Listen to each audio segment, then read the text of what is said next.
Good morning, students. So after a long time, after a long break, we are together again, and today we are going to start receptors, और one by one receptors को हम take करते हुए चलेंगे. There are 4 main receptor types.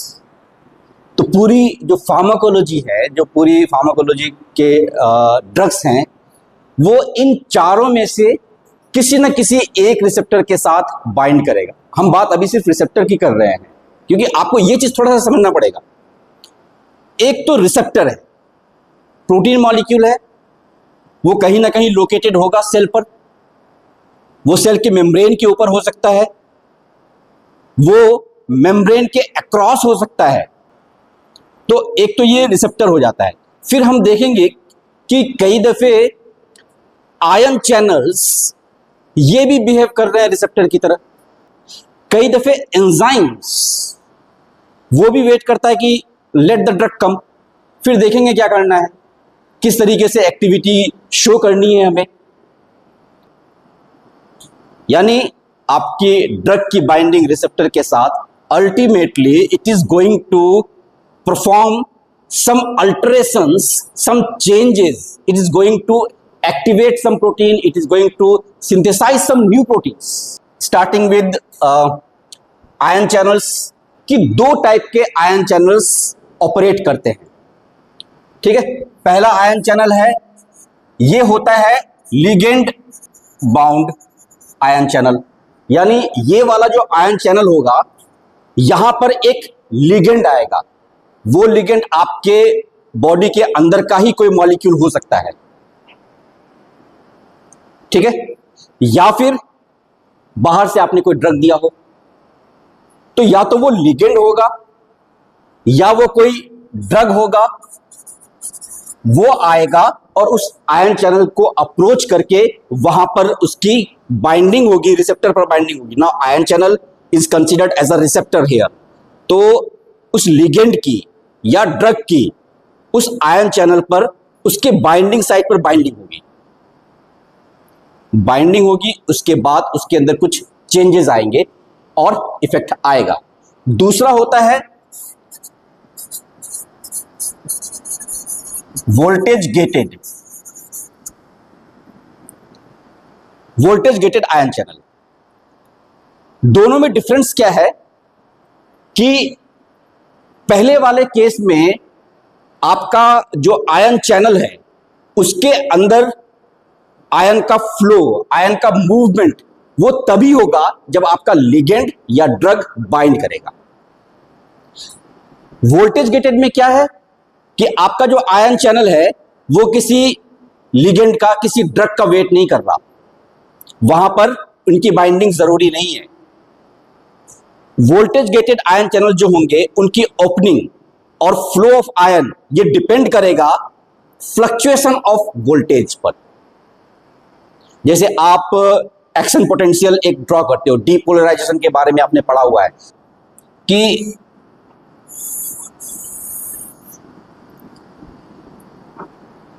ये एक नया action potential बन रहा है, ये वोल्टेज गेटेड है. वोल्टेज गेटेड क्यों है? क्योंकि -90 मिलीवोल्ट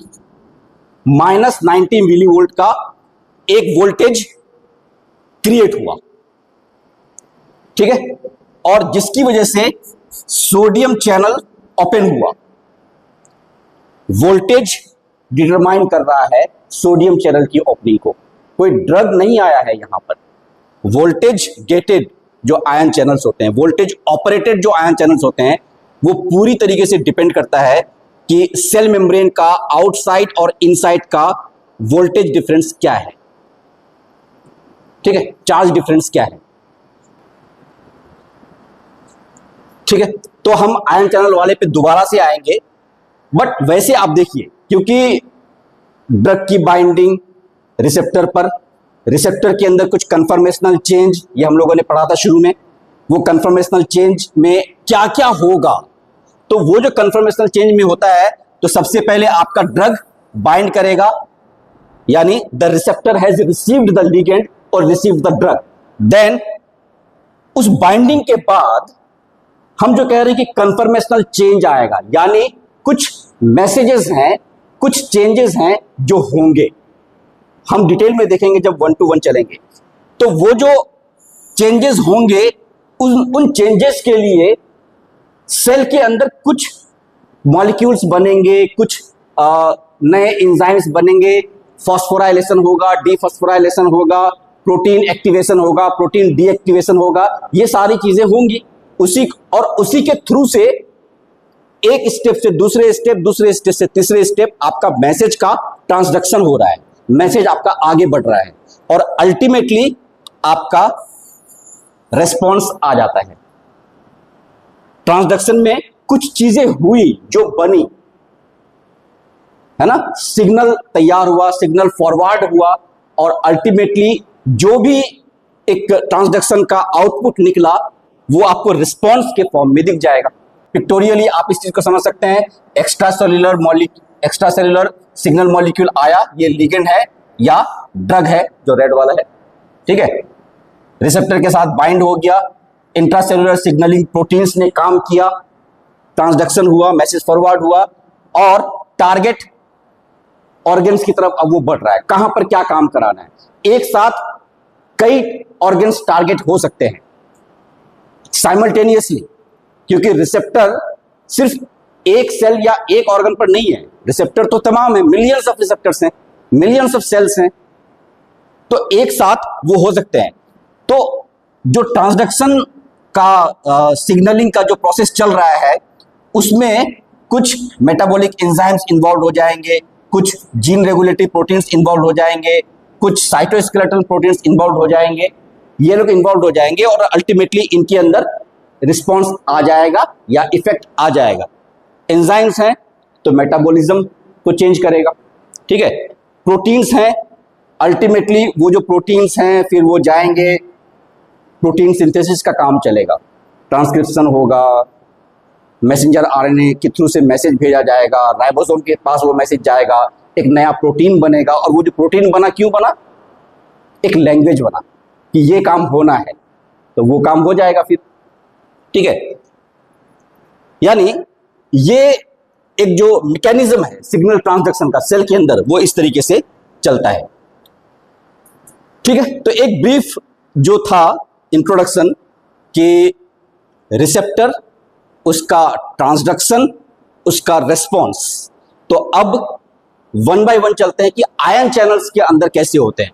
सो बेसिकली जो आयन चैनल्स होंगे, अगर हम बात करें आयन चैनल में, पहला वाला type ligand gated ion channel में, यानी जिसके लिए एक ड्रग का, एक मॉलिक्यूल का, एक लिगेंड का बाइंड करना जरूरी है, ठीक है।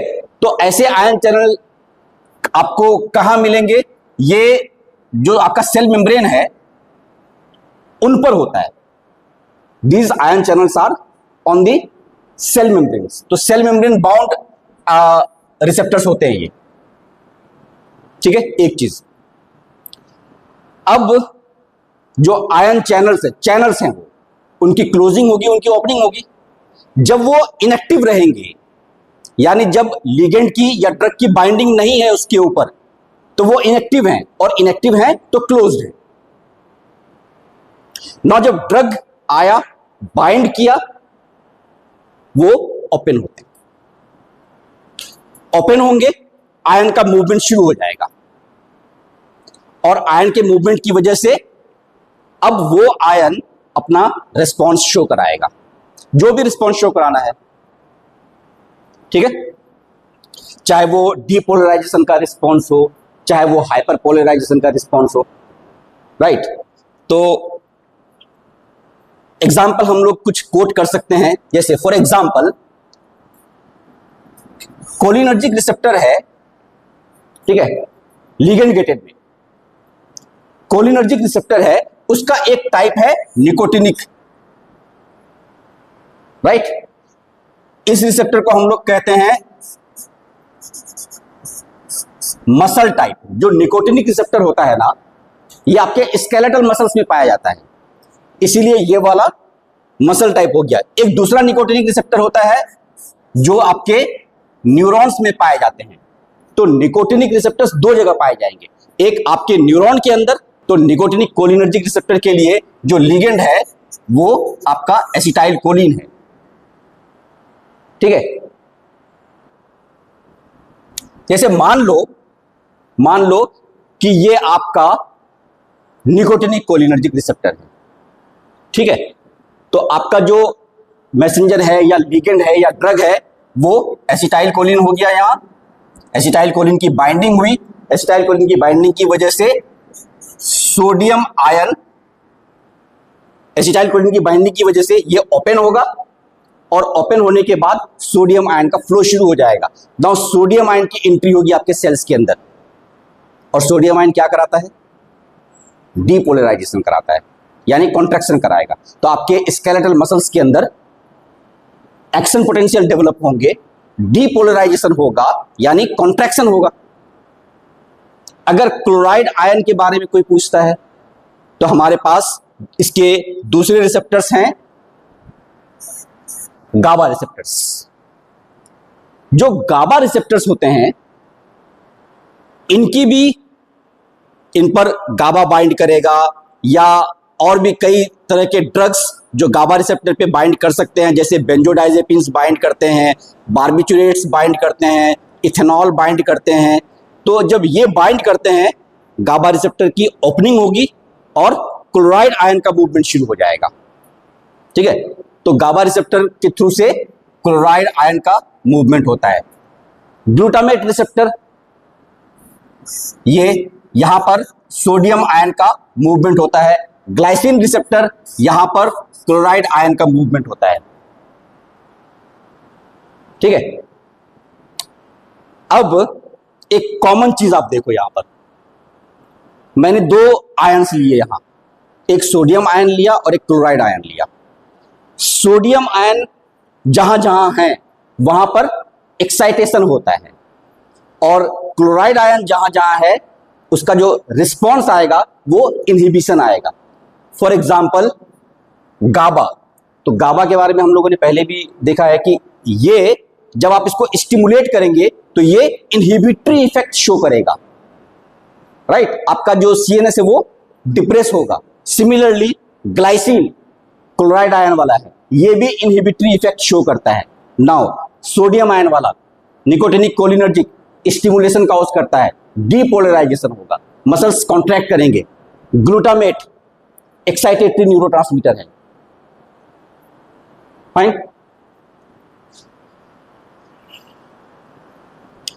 ठीक है, आयन चैनल का डायग्रामेटिक अगर आपको देखना हो तो कैसा होता है, जैसे निकोटिनिक कोलिनर्जिक रिसेप्टर मैं आपको एग्जांपल दे रहा था अभी, तो ये निकोटिनिक कोलिनर्जिक रिसेप्टर है। ठीक है, इसमें 5 लूप हैं, 2 अल्फा के लूप, एक बीटा का, एक डेल्टा का, एक गामा का। इस वक्त ये क्लोज है क्योंकि इसमें एसिटाइल कोलिन की बाइंडिंग नहीं हुई है।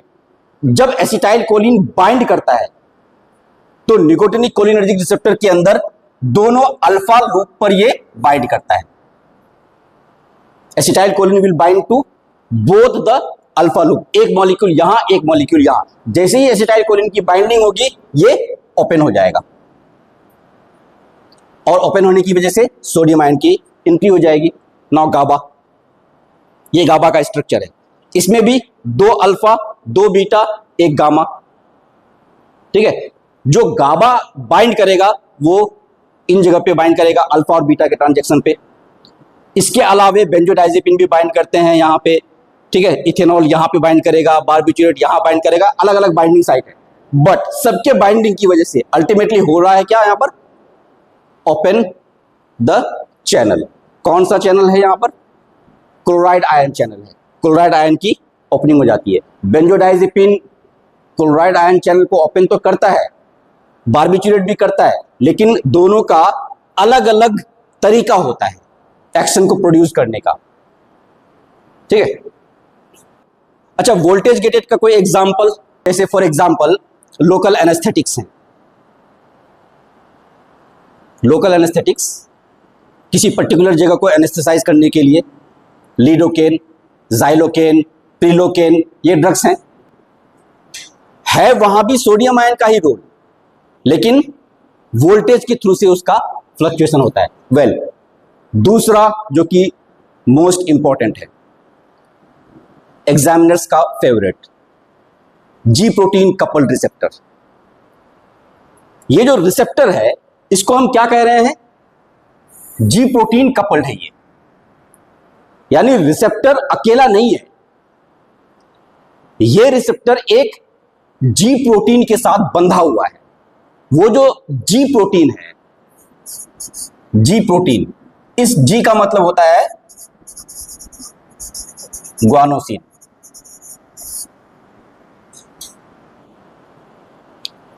ठीक है, ये एक प्रोटीन है जो उस रिसेप्टर के साथ हमेशा बंधा हुआ रहेगा।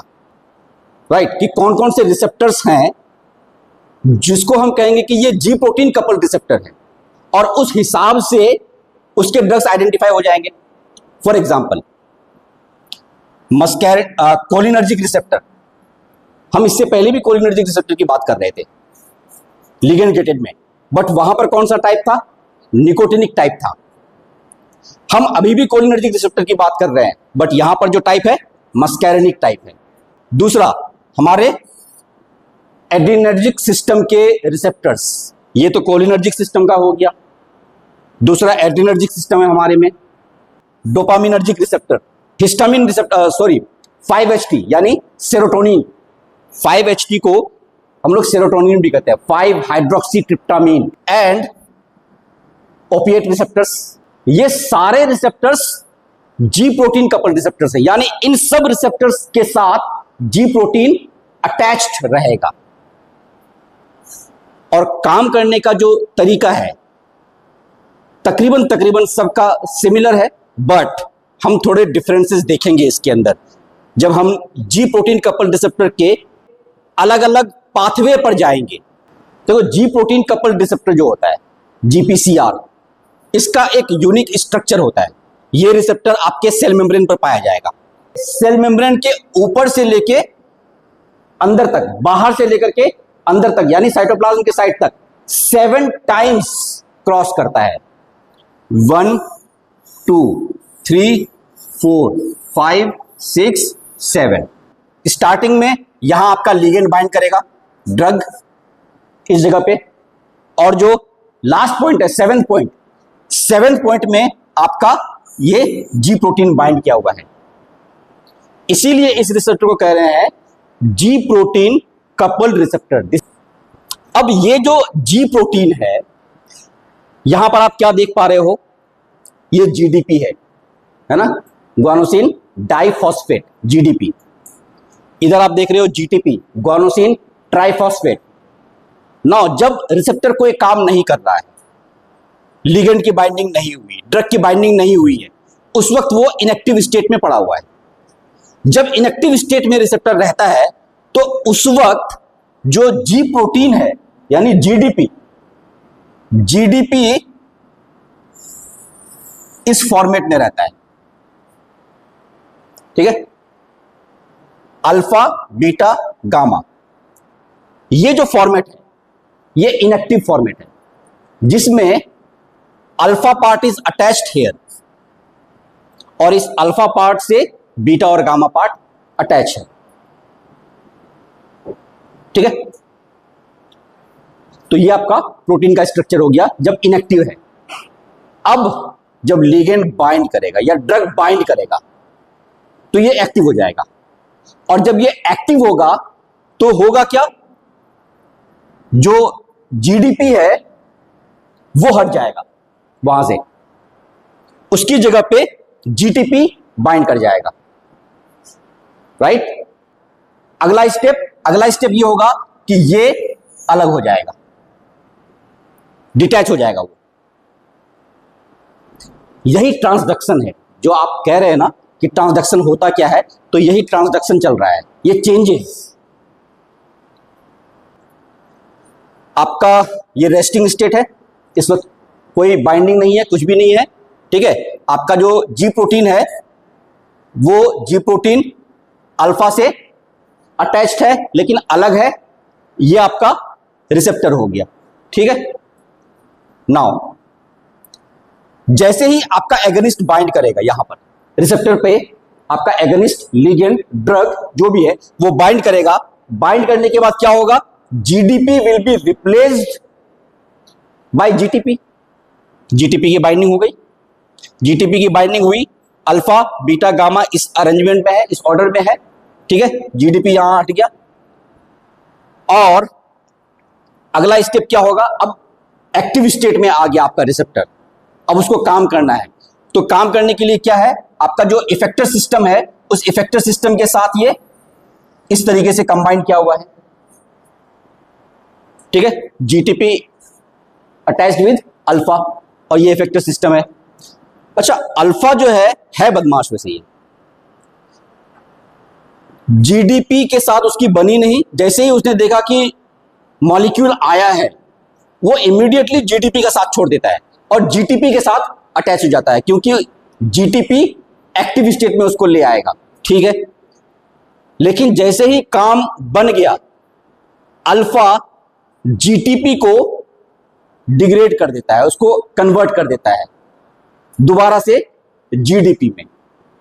तो अल्फा के अंदर जीटीपेज एक्टिविटी होती है। जीटीपेज यानी ये एंजाइम है जो जीटीपी को डिस्ट्रॉय करेगा। तो जीटीपी डिस्ट्रॉय हो जाएगा और वो जीडीपी में कन्वर्ट हो जाएगा। GTP is converted into GDP. काम होने के बाद जब तक काम चलता रहेगा तब तक इनकी जोड़ी इस तरीके से बनी हुई रहेगी। काम हुआ, जीटीपी का एक्टिविटी खत्म, जीडीपी दोबारा बन गया। बीटा गामा जो दूर से देख रहे थे सारा तमाशा, वो भी आगे चिपक जाएंगे, ठीक है। तो अल्टीमेटली जो फॉर्मेट था वो फॉर्मेट फिर से ये आ गया। यानी इन नटशेल लिगेंड की बाइंडिंग, जीडीपी हट गया, जीटीपी आ गया अल्फा पर, ठीक है। उसके बाद थोड़ा सा एक स्टेप और आगे बढ़ते हैं, बीटा गामा भी हट गया वहां से। तो अब बच गया सिर्फ जो जी प्रोटीन है, हम उसकी कहानी कह रहे हैं। तो अब बच गया सिर्फ जीटीपी एंड अल्फा। काम होगा, काम होने के बाद फिर से वही कहानी कि जीटीपी हट गया, जीडीपी आ गया, अल्फा जीडीपी, बाद में बीटा गामा जो हट गया था शुरू में ही वो भी आकर के अटैच हो गया। तो अभी हमने जीपीसीआर में ये देखा कि भाई एक रिसेप्टर है जो ट्रांसमेम्ब्रेन रिसेप्टर है और 7 हेलिक्स होते हैं इसके अंदर, जिसकी वजह से हम कहते हैं 7 हेलिकल ट्रांसमेम्ब्रेन रिसेप्टर। तो आपने जी प्रोटीन कपल रिसेप्टर को कहा 7 हेलिकल यानी 7 हेलिक्स हैं। देख लिया आपने 7 हेलिक्स इस तरीके से। तो 7 हेलिकल ट्रांसमेम्ब्रेन है, ये मेम्ब्रेन के आउटर साइड से मेम्ब्रेन के इनर साइड तक ये फैला हुआ है। तो ट्रांसमेम्ब्रेन रिसेप्टर हो गया। इसका एक और नाम है serpentine receptor. Serpentine, serpentine word snake से आता है, सांप। तो जैसे सांप कुंडली मारता है, ये रिसेप्टर उसी तरीके से सेल मेम्ब्रेन के अक्रॉस कुंडली मार करके बैठा हुआ है 7 दफे। तो इसलिए इसको सर्पेंटाइन रिसेप्टर भी कहते हैं। नाउ ये जो जी प्रोटीन कपल रिसेप्टर है इसका एक और नाम भी है, मेटाबोट्रोपिक रिसेप्टर। मेटाबोट्रोपिक रिसेप्टर। ये जो टर्म है मेटाबो, ये टर्म आया है मेटाबॉलिज्म से। यानी इस रिसेप्टर का जो मेन काम है वो आपके बॉडी के अंदर मेटाबॉलिक एक्टिविटी को रेगुलेट करना है, राइट। मैंने एग्जांपल दिया था आपको कि एड्रेनलिन वाला जो रिसेप्टर है वो जी प्रोटीन कपल रिसेप्टर है। एड्रेनलिन का क्या काम होता है, आपको स्ट्रेस के ड्यूरेशन में, फिजिकल स्ट्रेस हो या और किसी तरह का स्ट्रेस हो, आपको फाइट के सिचुएशन में, फ्लाइट के सिचुएशन में, रन के सिचुएशन में, वॉर के सिचुएशन में प्रिपेयर करता है, आपको एनर्जी प्रोवाइड करता है। और एनर्जी प्रोवाइड आपको कैसे कराया जाएगा, आपकी बॉडी में जो सोर्सेज हैं एनर्जी के, ग्लूकोज है या लिपिड है या ग्लाइकोजन है, उन्हीं को यूज करेगा। तो एड्रेनलिन जो आपको एनर्जी प्रोवाइड कराता है वो जी प्रोटीन कपल रिसेप्टर के थ्रू से काम करके अल्टीमेटली आपको एनर्जी प्रोवाइड कराएगा। इसलिए इसको मेटाबोट्रोपिक रिसेप्टर भी कहते हैं, राइट। हाँ, तो आपका जो जी प्रोटीन कपल रिसेप्टर है, इसका अपना तरीका है काम करने का, और 4 अलग अलग तरीके से ये काम करता है। हर तरीके के लिए अलग अलग ड्रग्स, राइट। तो अगर कोई पर्टिकुलर ड्रग का आपको मैकेनिज्म ऑफ एक्शन बताना होता है, तो उस मैकेनिज्म ऑफ एक्शन में, और अगर वो mechanism of action ji protein couple receptor वाला है, तो आपको ये बताना होगा कि वो इन 4 में से किस तरीके से काम करता है। ये पाथवे हैं, अलग अलग पाथवे हैं। ये जो ट्रांसडक्शन वाला आया था ना बीच में मामला, कि कुछ चेंजेस आते हैं सेल के अंदर, कुछ एक्टिविटीज होती हैं, एक्टिवेशन होता है, वो जो चेंज है, वो जो एक्टिवेशन है, वो 4 अलग अलग तरीके से हो सकते हैं। इसलिए, और उनके लिए अलग अलग केमिकल्स बनते हैं लिटरली सेल के अंदर उस टाइम पर, और वो जो बनते हैं उनको मैसेंजर कहा जाता है, क्योंकि वो मैसेज को अगले स्टेप के लिए फॉरवर्ड करते हैं। जो पहला मैसेज आया, वो मैसेज आया लिगेंड या ड्रग के फॉर्म में। ठीक है, आपका लिगेंड या ड्रग रिसेप्टर पे बाइंड किया, पहला मैसेज कि क्या काम होना है। उसके बाइंडिंग के बाद कुछ चीजें बनती हैं या चेंज आता है, तो वहां पर जो चीज बनेगी वो दूसरा मैसेंजर हुआ। कई दफे तीसरा मैसेंजर भी बनता है और कई दफे चौथा मैसेंजर भी बनता है। काम ही इतना लंबा होता है वहां पे। तो ये मैसेंजर पाथवे हैं एक्चुअली। ये जो आपका पाथवे का नाम है, पहला एडिनालाइल साइक्लेज साइक्लिक एएमपी पाथवे। यानी यहां पर क्या हुआ है, यहां पर ये एक एंजाइम है एडिनालाइल साइक्लेज, ठीक है। ये एंजाइम एक्टिवेट हुआ है, इसके एक्टिवेशन की वजह से ये प्रोडक्ट बना है, और ये जो प्रोडक्ट बना, ये सेकंड मैसेंजर है, हम डिटेल में लेंगे। दूसरा phospholipase C inositol phosphate DAG pathway. Again ये एक एंजाइम है, ये एक्टिवेट होगा, इसके एक्टिवेशन की वजह से इनोसिटोल फॉस्फेट ये बनता है, डीएजी ये बनता है, तो ये सेकंड मैसेंजर हो गए, ठीक है। आयन चैनल्स यहां पर भी देखेंगे कि इसके क्या एग्जांपल्स हो सकते हैं। And guanylate cyclase cyclic GMP pathway, यानी यहां पर ग्वानिलेट साइक्लेज एक एंजाइम है, इसका एक्टिवेशन होगा, साइक्लिक जीएमपी बना, ये एक मैसेंजर है। चलो 1 बाय 1 देखते हैं। पहला वाला क्या नाम था, adenylate साइक्लेज cyclic AMP pathway, right. ये आपका जी प्रोटीन हो गया, ठीक है जी। और ये जो जी प्रोटीन है, ये जीटीपी से जीडीपी के साथ इस वक्त कंबाइंड है, अल्फा बीटा गामा, ठीक है जी। आपका ड्रग आया, बाइंड किया, the drug is your first messenger, fine. Drug आपका फर्स्ट मैसेंजर है, इसकी बाइंडिंग हुई।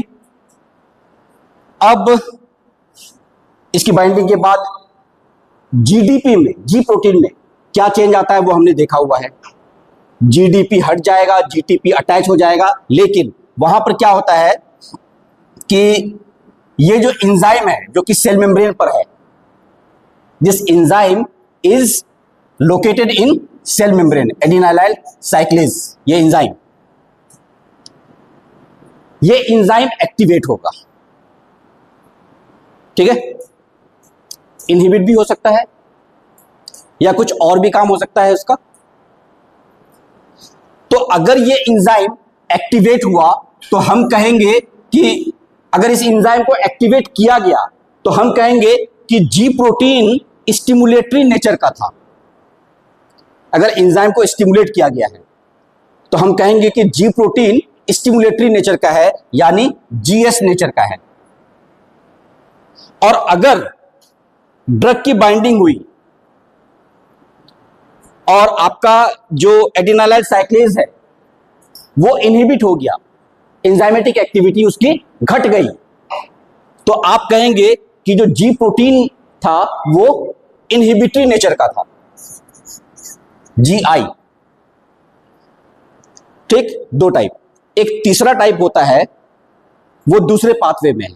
इस वाले पाथवे के अंदर adenylyl cyclase cyclic AMP signal transduction pathway, इस वाले पाथवे के अंदर दो ही नेचर के जी प्रोटीन आपको बताए जाएंगे, स्टिमुलेटरी नेचर का या इनहिबिटरी नेचर का। ठीक है, तो यहां पर हम एक एग्जांपल ले रहे हैं, एड्रेनलिन का एग्जांपल, राइट। ठीक है, तो एड्रेनलिन बाइंड करता है और एड्रेनलिन इस एडिनालाइल साइक्लेज को एक्टिवेट करेगा, यानी एड्रेनलिन ने स्टिमुलेटरी जी प्रोटीन के साथ बाइंड किया है, तो एडिनालाइल साइक्लेज आपका एक्टिवेट हो गया। इस एंजाइम के एक्टिवेशन की वजह से आपके सेल के अंदर जो एटीपी था वो एटीपी कन्वर्ट होना शुरू हो जाता है साइक्लिक एएमपी में। अपने आप नहीं होता है ये, ठीक है। साइक्लिक एएमपी बन गया। This cyclic AMP is your second messenger. Cyclic AMP बनना जरूरी था क्योंकि इसके बाद अब मेन काम शुरू होगा। तो मेन काम क्या होगा? साइक्लिक एएमपी प्रोटीन काइनेज नाम के एक एंजाइम से बाइंड करता है, उसके पास जाता है, ठीक है।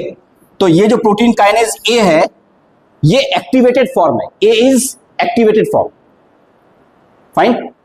लेकिन ये एक ही स्टेप में नहीं होता है, पहले आपका जो प्रोटीन काइनेज है वो इनएक्टिव फॉर्म में होता है, इनएक्टिव फॉर्म में, ठीक है। तो साइक्लिक एएमपी का बनना मतलब प्रोटीन काइनेज जो इनएक्टिव फॉर्म में था उसका एक्टिव फॉर्म में कन्वर्जन शुरू हो जाएगा, ठीक है। वेल, तो आपका एक्टिव प्रोटीन काइनेज ए बन गया। पहला काम होगा कि सेल के अंदर कैल्शियम की एंट्री शुरू हो जाएगी, एक काम यह हुआ, यानी आपका जो कैल्शियम आयन है ये काम करना शुरू करेगा। सेल के अंदर भी कैल्शियम स्टोर्ड होता है, कैल्शियम की अवेलेबिलिटी बढ़ गई सेल के अंदर, ठीक है। तो जब कैल्शियम की अवेलेबिलिटी सेल के अंदर बढ़ेगी, नाउ ये सेल कौन सा है? ये वो सेल है जहां पर कि एड्रेनलिन को अपना रिसेप्टर मिला था। फॉर एग्जाम्पल हार्ट का सेल, एड्रेनलिन का इफेक्ट आता है आपके हार्ट के अंदर। जब आप बहुत तेज भागते हैं, दौड़ते हैं, लड़ते हैं, गुस्सा करते हैं, क्या होता है आपके हार्ट रेट के अंदर? क्या आता है? आपका हार्ट रेट बढ़ता है, आपका हार्ट ज्यादा पंप करता है, पंपिंग कैपेसिटी हार्ट की बढ़ जाती है, होता है ना ऐसा? वो क्यों हुआ है? क्योंकि एड्रेनलिन आपके हार्ट के मायोकार्डियल सेल के पास आया है, वहां पर बाइंड किया है और अंदर में कैल्शियम के अवेलेबिलिटी को बढ़ा दिया है। कैल्शियम की अवेलेबिलिटी बढ़ने की वजह से आपके हार्ट के मायोकार्डियल फोर्स ऑफ कॉन्ट्रैक्शन को बढ़ा दिया है, यानी this calcium has increased force of contraction of the heart. तो ये हार्ट का सेल है, लेकिन और भी तो दूसरे ऑर्गन्स हैं, वहां पर सेल होंगे, वहां पर ये वाला रिसेप्टर होगा, वहां पर एड्रेनलिन बाइंड करेगा। दूसरे सेल के पास चलते हैं। आपको अभी अगले 1 घंटे तक बॉक्सिंग करनी है, ठीक। चलो, आपको बहुत ज्यादा हार्ट की पंपिंग की जरूरत थी, हार्ट की पंपिंग शुरू हो गई है। अब आपको क्या चीज की जरूरत है? एनर्जी की। लड़ते लड़ते आप आपका जो भी ग्लूकोज था ब्लड में वो कंज्यूम हो रहा है, वो धीरे धीरे खत्म हो रहा है, बट आपको तो लड़ना है अभी अगले 1 घंटे तक। एनर्जी सप्लाई होगी कहां से? अल्टरनेट सोर्स क्या है? ग्लूकोज खत्म हो रहा है आपका। जो स्टोर्ड है आपकी बॉडी में ग्लाइकोजन, यानी लीवर सेल, लीवर सेल में भी होगा ये। एड्रेनलिन लीवर सेल के पास जाएगा, वहां भी ये सारा कुछ कराएगा। प्रोटीन काइनेज को एक्टिवेट करेगा, लीवर सेल को बोलेगा जितना ग्लाइकोजन है सबको ब्रेक डाउन करो, तो ग्लाइकोजन का ब्रेकडाउन शुरू हो जाएगा, यानी ग्लाइकोजेनोलाइसिस। तो जो सेलुलर रिस्पॉन्स आएगा, ये सेलुलर रिस्पॉन्स लीवर सेल में ग्लाइकोजेनोलाइसिस होगा। दूसरा क्या काम होगा? फैट के पास जाएगा, लिपिड सेल्स, उसको भी ब्रेक डाउन करो। चलो खत्म हो गया, ग्लाइकोजन भी खत्म हो गया, अभी 2 राउंड और बाकी है। लिपिड सेल्स, यानी लिपिड का ब्रेकडाउन होगा, तो लाइपोलाइसिस। लीवर को यह भी बोलेगा कि अभी बीच में वो आएगा ग्लूकोज का पानी पिलाने के लिए, ग्लूकोज को ग्लाइकोजन में कन्वर्ट मत करना, जरूरत है अभी, ठीक है। यानी ग्लूकोज का कन्वर्जन ग्लाइकोजन में नहीं होगा, ग्लाइकोजेनोलाइसिस होगा, लाइपोलाइसिस होगा, ये सारी एक्टिविटीज होंगे। Got the point?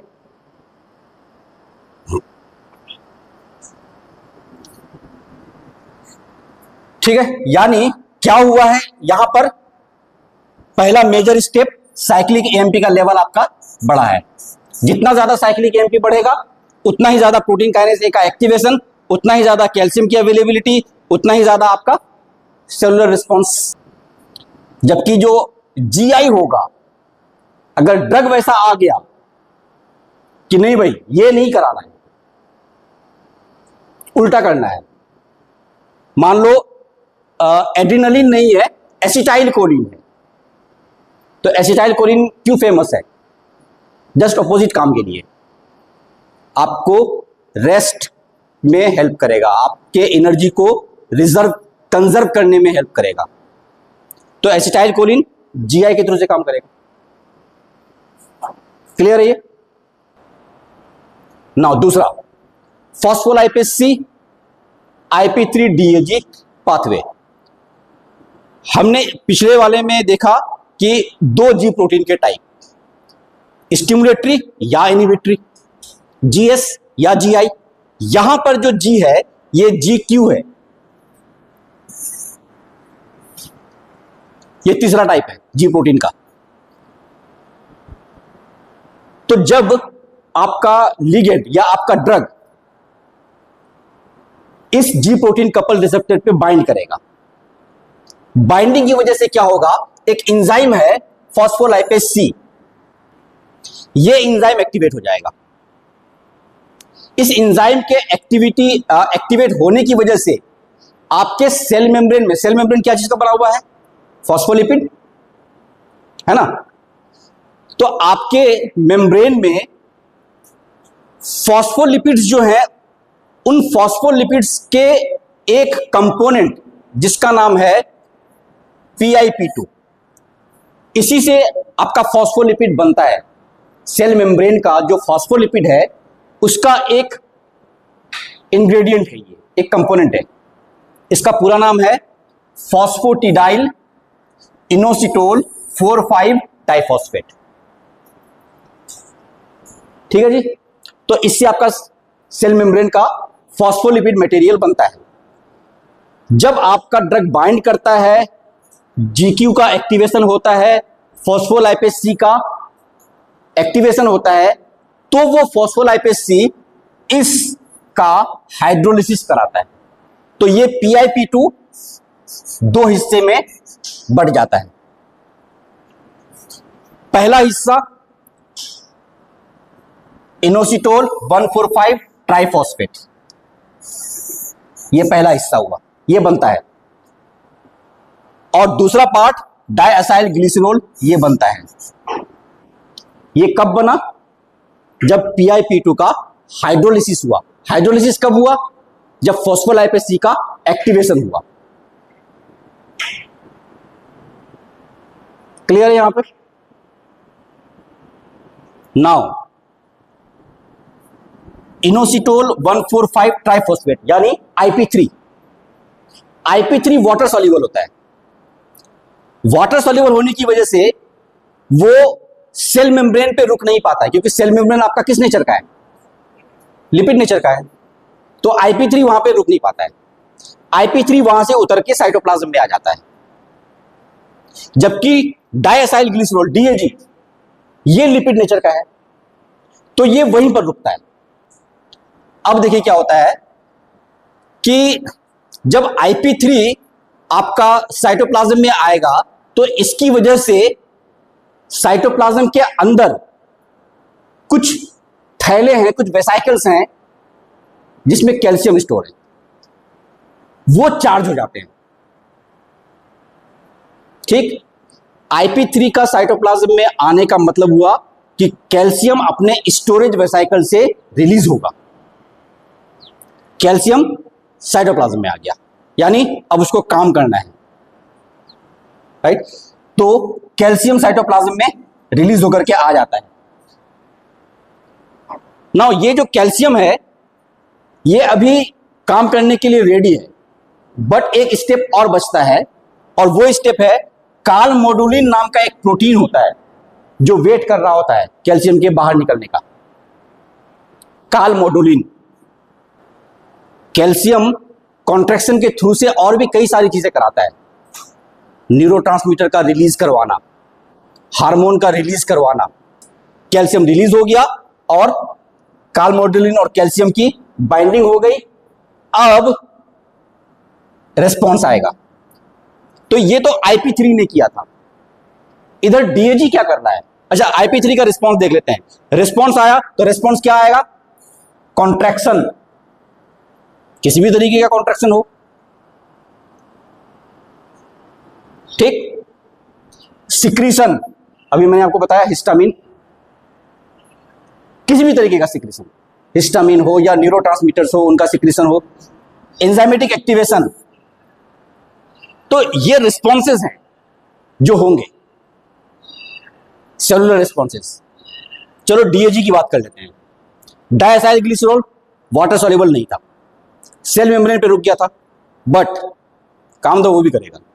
Protein kinase C इसको एक्टिवेट कर देगा, और इस एक्टिवेशन की वजह से जो रिस्पॉन्सेज आएंगे, से फॉर एग्जांपल कई तरह के इंफ्लामेटरी रिस्पॉन्सेज हैं, या हार्मोन का रिलीज होना है, न्यूरोट्रांसमीटर का रिलीज होना है, ये सारी चीजें होती हैं। यहां पर जो IP3 और DAG बने, ये है सेकेंड मैसेंजर। लेकिन अब जो हम बात कर रहे हैं, इसमें आप किसी तरह का कोई सेकेंड मैसेंजर का रोल नहीं देखेंगे। यहां सिंपली क्या हो रहा है कि आपका जो G प्रोटीन है वो आयन चैनल्स के फंक्शनिंग को अल्टर करेगा। पोटेशियम आयन चैनल ओपन कर देगा, कैल्शियम आयन चैनल ओपन कर देगा, इस तरीके का काम करेगा वो, without involvement of any production और एक्टिवेशन ऑफ सेकेंड मैसेंजर। ये डायरेक्ट काम करेंगे। ठीक है, से फॉर एग्जांपल ऑपोइड एनाल्जेसिक है। मैंने आपको बताया था कि opioid receptor G protein couple receptor है, बट काम कैसे कर रहा है? वो सेकेंड मैसेंजर के थ्रू से काम नहीं कर रहा है। वो क्या कर रहा है? पोटेशियम आयन चैनल को ओपन कर दे रहा है। और पोटेशियम आयन चैनल क्या है? सांत्वना देता है। पोटेशियम आयन बहुत कूल माइंड का है। पोटेशियम की एंट्री का मतलब चिल मारो, सब रिलैक्स हो जाओ। पोलराइजेशन, यानी पोलराइजेशन भी normal polarization, hyperpolarization, more than sufficient relaxation आएगा। ठीक है, तो ऑपोइड एनाल्जेसिक आपके सीवियर पेन को कम कैसे कर रहा है? पोटेशियम आयन चैनल को ओपन करके, पोटेशियम की एंट्री करा करके आपके पेन को कम करता है वो। ठीक है, न्यूरोनल एक्साइटेबिलिटी को खत्म कर देता है।